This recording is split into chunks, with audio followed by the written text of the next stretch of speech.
now talking part 3 of Zack Snyder's Justice League, and this was titled Beloved Mother, Beloved Son. Now, mind you, ladies and gentlemen, this is about an hour and 8 minutes into the film. No Flash, no Cyborg. And Alex said it earlier. This is like reading a graphic novel. This is like, I love that it was broken into chapters because it didn't feel like I was watching, like, if this was a regular movie, like, damn, we didn't get Flash to an hour into the movie. That seems a little bit weird, but it's broken down into like a graphic novel, which I love. So in this particular part, again, beloved mother, beloved son, we get introduced to Barry Allen. He meets Iris West for the first time as he's going to a job interview. We'll talk about that scene here in a bit, but so epic. The music, him going to the Speed Force, very cool stuff. The man literally ran out of his shoes. We get the introduction and the origin stories of the heart, the soul of this film, which is Cyborg, portrayed beautifully by Ray Fisher.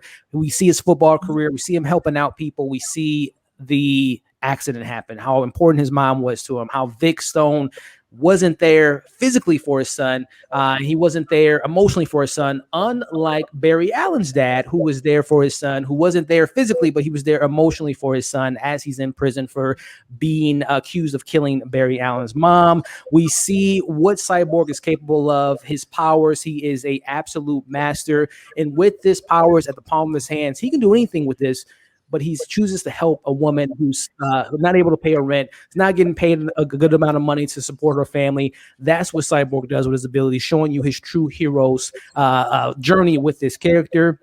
And then we go to Barry Allen being recruited by Bruce Wayne. We finish up this particular part we see a really awesome scene between Alfred and Diana.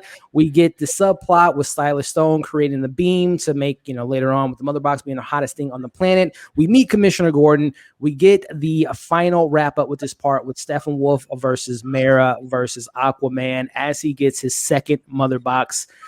Amanda, kicking it off with you with this third part, which was titled Beloved Mother, Beloved Son, introducing us to Flash, Barry Allen, and Vic Stone, Cyborg. Oy, this was jam-packed. This part was jam-packed. Yep. So to start off with the Flash, I don't buy Ezra Miller as Barry Allen in the Flash for some strange reason. I can't put my finger on it. It's not like he does a bad job. I just feel like it's Ezra Miller playing the Flash and not Ezra Miller playing Barry Allen being the Flash, if that makes any sense, So what Zack does visually in this scene, oh my God, it was fantastic when his finger just goes through the glass and then he goes to save Iris, which is such a great moment. I think it was really tender and sweet. And then he grabs the hot dog, which I thought he was going to eat. Yeah. But he saved it. And I'm like, why are you putting it in your pocket? That's gross. But he did that. But it was really nice to see that. And I love Iris and Barry. I used to watch The Flash on the CW, and they were just so great together. But yeah, what Zack does visually with the Flash is unreal. I loved his little running shoes and the lightning bolt. It was really cool. And then moving into Cyborg, again, how do you cut this out of the movie? Cut it all his backstory out. Yep. What?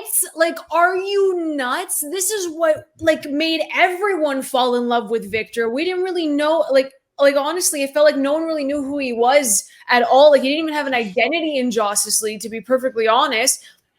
So you see this, and he's just so wholesome, and you wanted the best for him. My favorite little scene is when his mom is in the dean's office, and he just has a little smirk on his face, and it's really such a cute moment because you see how young he is and how much life he had ahead of him, and then the football game and him looking at the empty seat, his dad's not there, and how important, as you said, his mother was to him, and then the car accident.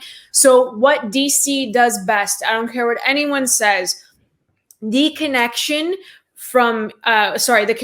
with a character and their parents is just unmatched. Correct. The emotions that they bring out in each of our superheroes because of the tie to, their parents resonates with everyone. And it's just so beautiful to see that Zack just makes it so grounded in that.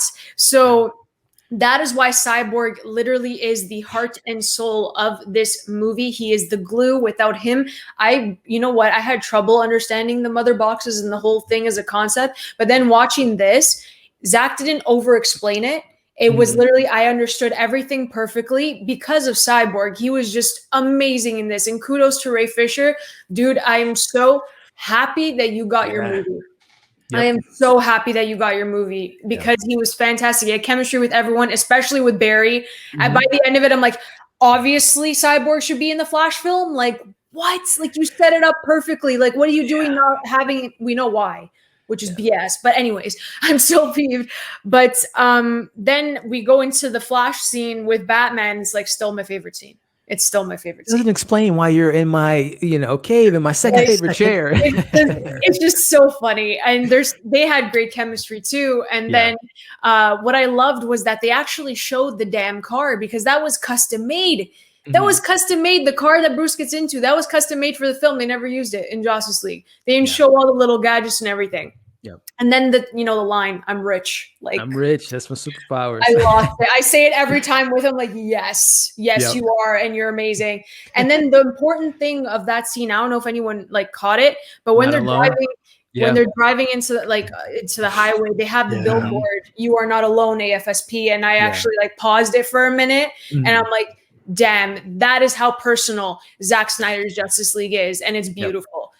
That well said, man. There's a lot of great stuff you said there. Tossing it to you, Alex, regarding, again, this is titled Beloved Mother, Beloved Son. As Amanda said, and again, I love Marvel, but we don't know Captain America's parents. We don't know, we know how important Tony Stark's parents, but again, it's the tragedy that built these superheroes. They could have went a different route. They could have went the villainous route, right? But they decided to take a different path. And we see, again, how connecting Cyborg and Barry Allen, it's a reason why they were back-to-back introductions, origins, because of how connected they are, because they both don't have their mothers and they have their dad in their lives in separate circumstances. So with you, Alex, with this third part here, breaking it all down with the origins of Barry Allen, the origins of Cyborg, also, getting into Steppenwolf taking out Mera and Aquaman to get this second mother box. So in terms of the Flash, it's funny. I wasn't too crazy with the Flash either. But this movie made me like the Flash a little bit. That's something. It grew on me for some reason. I was like, you know what? I kind of digging this kind of super the Flash. I'm like, I kind of digging him. He wasn't over quirky like the other one was, like the Spider-Man version. He wasn't Spider-Man. He wasn't Spider-Man. Yeah. So I was like, okay, I kind of liked it. I like how he met Iris. I thought that was pretty cool. And you saw love at first sight because he just kept looking at her. So I thought that was pretty cool. Now Cyborg. Let me just tell you, Cyborg's origin was freaking phenomenal.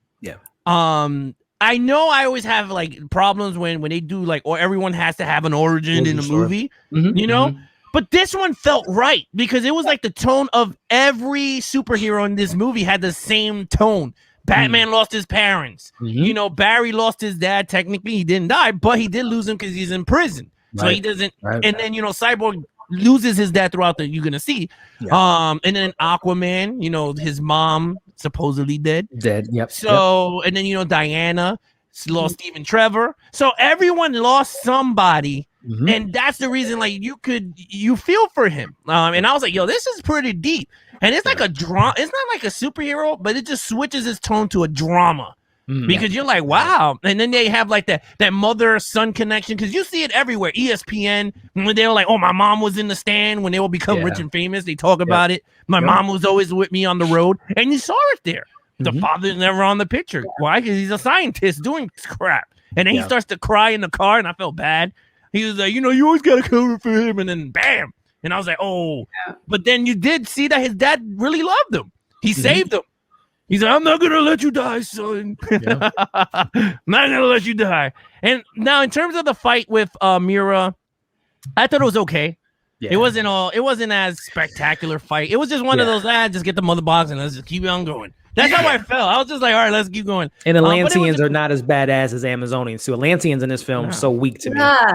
For some reason they had to water it down. They had water guns. They had little water guns that didn't do anything. Yeah, they watered them down a bit. I don't know why. I agree with you. They wasn't as strong because it was weird. Like he hit Aquaman. Yeah. He burst the thing, he grabbed the rock, and then he just disappeared. I was like, why didn't you just land it on the rock and took the damn thing, and you didn't have to fight? But it was just one of those funny things. But I thought it was pretty cool that she did that power, that she put the thing in his mouth. She it's a great line. He said, like, oh, what are you gonna do? Like, this is a part of my plan or whatever, to be able to get him, and sucks the liquid out of my dude's body, and you see the blood and water coming out of his nose. That was great. Cool. Yeah. I mean, hey man, Mara's a badass. You know, Flashpoint. She went head to head with Wonder Woman. She didn't turn out to win. But she also lost her head in Wonder Woman. She also lost. But I mean, to go against Wonder Woman, I mean, that's a pretty badass character. But go ahead, Alex. I'm sorry. Go ahead. No, but I thought that was a great scene. And then you see Aquaman show up and save his lover, and I was like, all right, that's cool. But it's pretty cool when throughout, like he's with Wonder Woman and Flashpoint, and you're like, oh, this is what happens if we do get a Flashpoint. All these characters come together. But yeah, I thought that was pretty cool.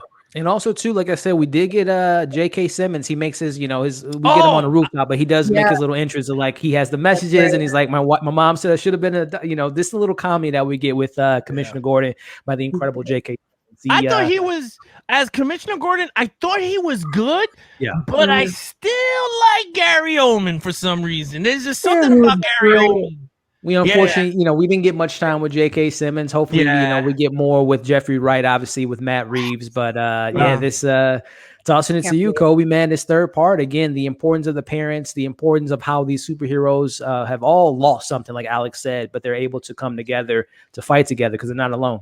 Yeah, no, I mean, it's pretty great. And I mean, this introduction, it's crazy to think that, like, man, we're 4 years removed from this movie, and like what could have been if the reception was just better, right? Because we would have had our Flash movie by now. We would have had our Cyborg movie by now. You know what?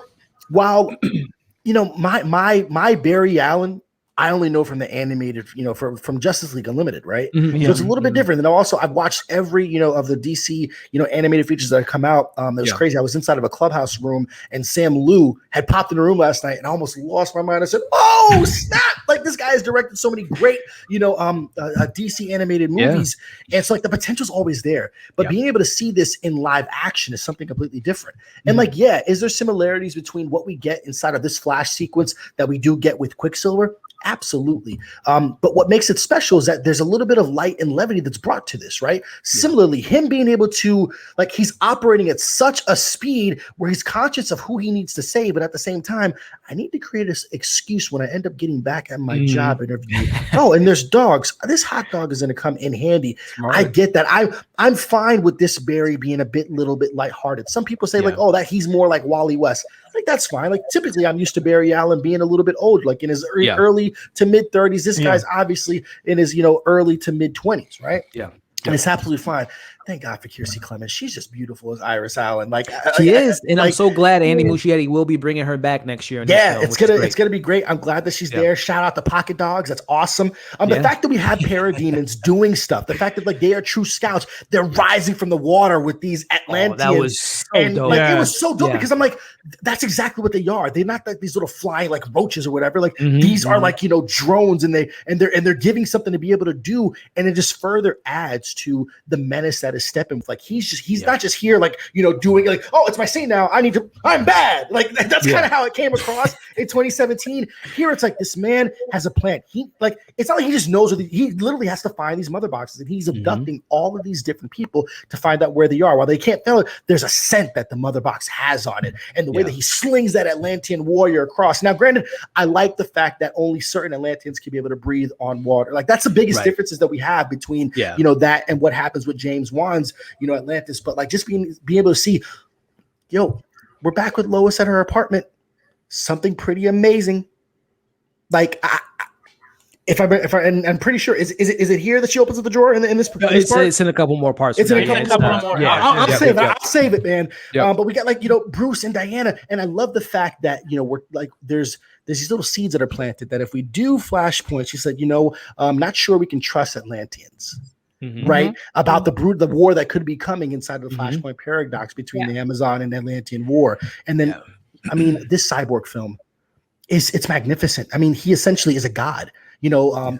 For anybody out there that thinks that there's an overuse of slow motion, okay, you can only project and screen football on screen in slow motion. That's the way that you truly understand how beautiful the sport is. And it looked amazing. It did. The snow, the gristling dirt on the uniforms, and coming down, he's going through it. He gets the guy, and he gets the touchdown. That's just great. It's super cinematic, and it looks amazing. And it's just like, you know, Silas telling his son, I won't let you die. And he understands like the weight that he could have been there. And just like, you know, seeing Cyborg, I love seeing, you know, trials. The same thing we had with Shazam, right? When he's figuring out his own powers. You have the same thing with Cyborg, understanding who he is. And like, you know, what was said earlier, it's great. He has this great power. He has this great responsibility. And the music throughout his music specifically is so much like, it's like that sci-fi techno, like it feels very futuristic. It's so great. And like, you feel what's great, what's happening at the same time is you can feel the parademons getting close to him, and the entire time throughout the film, he's got to keep being on the move. And then seeing that scene a little bit different between Barry and his dad at Iron Heights and Bruce finding Barry, and that scene is great. Like,